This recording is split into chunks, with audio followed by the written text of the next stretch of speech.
church, Mandarin Seventh-day Adventist Church, was a participant in the race, and they had encouraged the membership to come out and run. Plus, think of all the great things that the Y does for folks and this cause with the neurological diseases, ALS and Parkinson's. And one of my very favorite pastors, lay pastors of all time, passed away from Parkinson's, so it's very meaningful to me.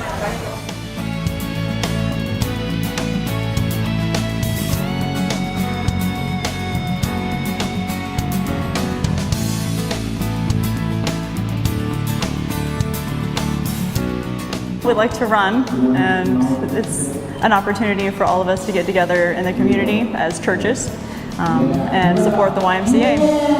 It's a good place to do a 5K. It's definitely way better than just looking at buildings and cars passing by. This is definitely a different type of experience. I loved it. Yeah, we just saw there was a 5K on the internet and figured we'd start the day right and get out here and do the run.